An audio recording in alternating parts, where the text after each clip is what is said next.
prophylaxis is very important. Of course, this is some kind of own thinking frame, own world, and it would be good if you could include it into your thinking process. What was the last move of the opponent? Okay, I take it back. Tikan Brandenburg, Weigernsee 2012. Black played b4. What is threatened tactically? What is the strategic plan of the opponent? And if you look at this and study it a bit, then usually this will also already lead to some candidate moves dealing with the tactical threats or strategical plans. Okay, don't play them immediately, of course, but you have them some candidate moves in store, because often most humans just look at their own active options, which would be king g6, of course, here in this position. But yeah, it is a dangerous business not to look at the intentions and plans of the opponent. Yeah, one way to deal, another way to deal with it, of course, would be just to calculate king g6. Yeah, okay, let's do it. I think it would help. Don't play on the board. You don't play it.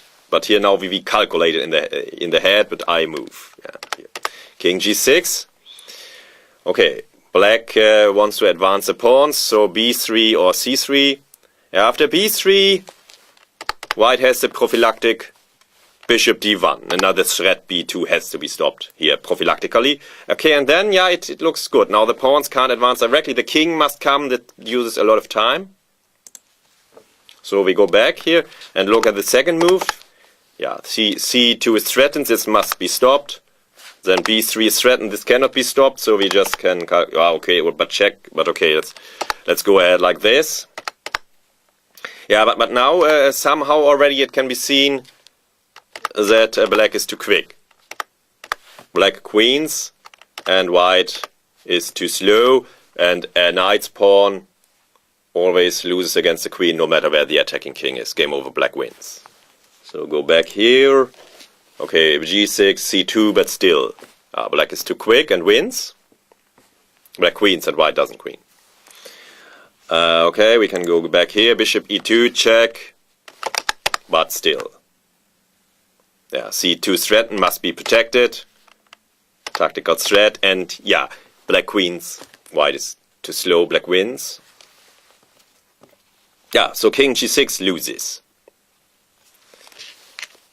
Concrete calculation reveals it, but we have already seen in the variations an important move which is necessary for white to stop the advancing pawns. Bishop d1. After b3, king g6, we have transposed into one line which we didn't calculate further, but which is drawn. And now c3 can be met by bishop b3 check, and this wins the one missing tempo. Now king c4 is not playable.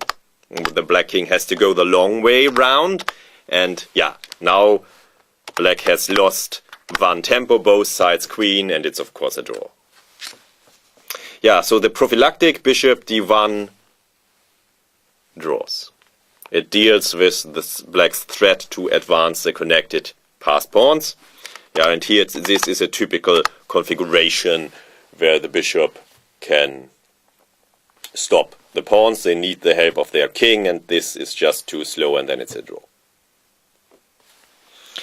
Yeah, and this prophylactical thinking mode is very important in general. Look, what was the last move of your opponent and what does it mean? What does it threaten tactically? Okay, here to run with the pawns, c3, c2, or c3 king, and coming with king, and then b pawn comes.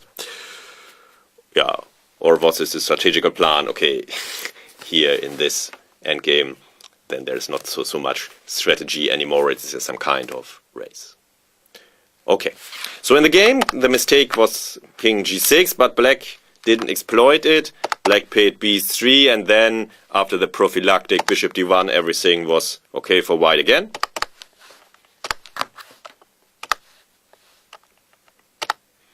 But what now? Black is again, yeah, threatening to queen. Excuse me. Here, Yeah, here, okay, just here, this was not the... Here, okay, this was not what I wanted to ask. Of course, both sides queened, and then the queens were even exchanged, and then a draw was agreed.